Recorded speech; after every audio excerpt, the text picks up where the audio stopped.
AP మంత్రుల నెత్తిన ర్యాంకుల పిడుగు పడింది. కొందరి పనితీరు పట్ల ప్రజల్లో మంచి స్పందనే ఉంది. శాఖాపరమైన అంశాల్లోనే కాదు, రాజకీయ విషయాల్లోనూ ఎప్పుడూ యాక్టివ్గానే ఉంటారు. వైసీపీ వైఖరిని ఎండగట్టడంలో ముందుండి దూకుడు ప్రదర్శించడంలోనూ వారిదే పైచేయి. కానీ అలాంటి మంత్రుల పనితీరుకు అతి తక్కువ ర్యాంకులు వచ్చాయి. ఆ జిల్లాకు చెందిన 3 మంత్రుల్లో 2కి గ్రేడింగ్ తగ్గడం ఇప్పుడు చర్చనీయాంశంగా మారింది. అన్నింటిలో ముందంజలో ఉండే వారికి ఈ పరిస్థితి ఏంటి అన్న ప్రశ్న ఇప్పుడు వినిపిస్తోంది.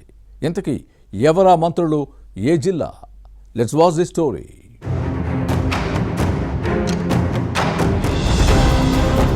ఏపీ మంత్రులకు ఇచ్చిన ర్యాంకులు రచ్చరేపుతున్నాయి. ముఖ్యమంత్రి చంద్రబాబు నాయుడు లెక్కలపై భిన్నాభిప్రాయాలు వ్యక్తమవుతున్నాయి. తన మంత్రివర్గ సహచరులకు గ్రేడింగ్ ఇచ్చిన సీఎం తీరు చర్చనీయాంశంగా మారింది. ఓపెన్ గా ర్యాంకుల ప్రకటనతో జనంలో ఇబ్బందులు పడుతున్నారు. ఒకరు ఎక్కువ, మరొకరు తక్కువ అని ముఖ్యమంత్రి చెప్పినట్టుగా ఉందన్న కామెంట్స్ వస్తున్నాయి. ఈ వ్యవహారం మంత్రుల్లో అభద్రతా భావాన్ని పెంచే విధంగా ఉందని భావిస్తున్నారు. గతేడాది జరిగిన ఎన్నికల్లో టీడీపీ కూటమి ఘన విజయం సాధించింది. ఉమ్మడి పశ్చిమ గోదావరి జిల్లాలో 15 స్థానాల్లోనూ గెలిచింది. ఫలితాలతో ఖుషి అయిన కూటమి అధినేత చంద్రబాబు నాయుడు ఉమ్మడి జిల్లాలో 3కి మంత్రి పదవులు ఇచ్చారు. అలా మంత్రి పదవులు దక్కించుకున్న వారిలో పాలకులు టీడీపీ ఎమ్మెల్యే నిమ్మల రామానాయుడు, నూజివీడు తెలుగుదేశం శాసనసభ్యుడు కొలుసు పార్థసారథి, నిడదవోలు జనసేన ఎమ్మెల్యే కందుల దుర్గేష్ ఉన్నారు. వీరిలో మంత్రి నిమ్మలకు జలవనరులు, కొలుసు పార్థసారథికి గృహ నిర్మాణ శాఖ బాధ్యతలు నిర్వహిస్తున్నారు. కందుల దుర్గేష్ కు పర్యాటక యువజన సర్వీస్ శాఖ లభించింది. బాధ్యతలు చేపట్టిన దగ్గర నుంచి 3 తమదైన శైలిలోనే పనిచేస్తున్నారు. కానీ వారిలో ఒకరికి మెరుగైన ర్యాంకు లభించగా మిగిలిన 2కి అతి తక్కువ గ్రేడింగ్ రావటమే అందరికీ ఆశ్చర్యం కలిగించింది.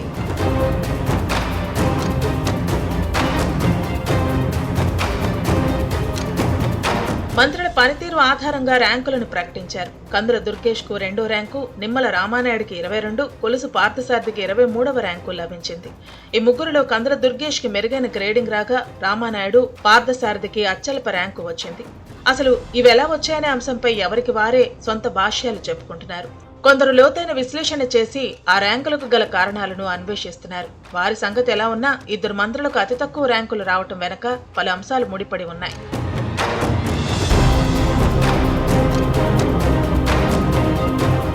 మంత్రులను పరిశీలిస్తే మంత్రి రామానాయుడుకు 22వ ర్యాంకు రావటం వెనక బలమైన కారణాలే కనిపిస్తున్నాయి. శాఖాపరంగా మెరుగైన పనితీరు కనపరిచిన కొన్ని కారణాలతో ర్యాంకు తగ్గినట్లు రాజకీయ వర్గాలు విశ్లేషిస్తున్నాయి.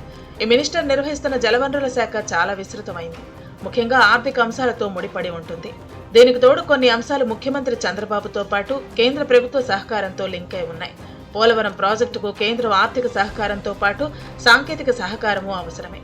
అదే సమయంలో రాష్ట్రంలోని పలు సాగు నీటిపారుదల ప్రాజెక్టులకు వేల కోట్ల రూపాయల నిధులు అవసరం ఉంది.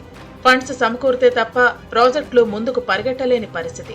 ఆర్థికంగా రాష్ట్రం ఇబ్బందికర పరిస్థితుల్లో ఇరిగేషన్ శాఖకు ఒకేసారి భారీగా నిధులు కేటాయించలేని పరిస్థితి. ఫలితంగా శాఖాపరంగా మంత్రి రామానాయుడు పనితీరు బాగున్నా ప్రాజెక్టుల దగ్గరకు వచ్చేసరికి కొంత ఇబ్బందికర పరిస్థితి. అందుకే తక్కువ ర్యాంకు వచ్చిందనేది రాజకీయ పండితుల విశ్లేషణ. అంతేకాదు, గతేడాది దాదాపు 3 నెలల పాటు వర్షాలు, వరదలతో ఆయా సాగునీటి పథకాల పనులు ముందుకు సాగలేదు. ఈ అంశం కూడా రామానాయుడు ర్యాంకును దిగజార్చిందనేది కొందరి వాదన. అంతేకాదు, తుంగభద్ర గేట్లు కొట్టుకుపోయిన సమయంలోనూ విజయవాడ బుడమేరు వరదలప్పుడు రామానాయుడు పనితీరును మర్చిపోకూడదు.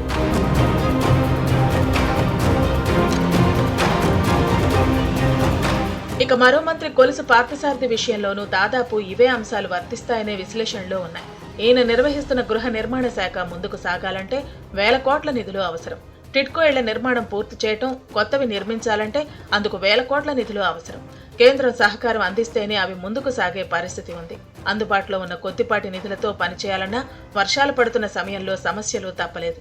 ఈ అంశాలతో ర్యాంకులో వెనకబడ్డారు. మరో మంత్రి కందుల దుర్గేష్ కు 2వ ర్యాంకు రావటం వెనక ఆసక్తికరమైన అంశాలే ఉన్నాయని చెబుతున్నారు. ఆయన నిర్వహిస్తున్న పర్యాటక శాఖ పరిధి చాలా చిన్నది.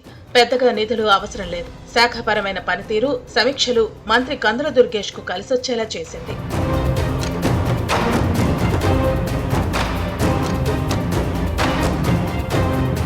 మరోవైపు మంత్రుల ర్యాంకులను బహిరంగంగా ప్రకటించకుండా వ్యక్తిగతంగా పిలిపించి అంతర్గతంగా చెప్పి ఉంటే బాగుండేదన్న అభిప్రాయం వ్యక్తమవుతోంది. ప్రజల్లోనూ ఇబ్బందికరమైన పరిస్థితులు వచ్చే అవకాశం ఉంటుంది.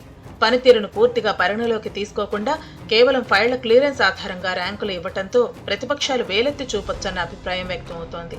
ఒకరెక్కువ, మరొకరు తక్కువ అని ముఖ్యమంత్రి నేరుగా చెప్పేసినట్టయిందని, దీన్ని రేపు ప్రతిపక్షాలు అందిపుచ్చుకుని పనిచేయని మంత్రులంటూ నిందలేస్తే పరిస్థితి ఏంటని కొందరు మినిస్టర్స్ బాధపడుతున్నట్టు సమాచారం.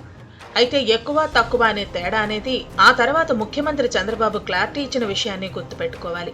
మొత్తానికి మంత్రుల నెత్తిన ర్యాంకుల పిడుగు పడిందనే చర్చ సాగుతోంది.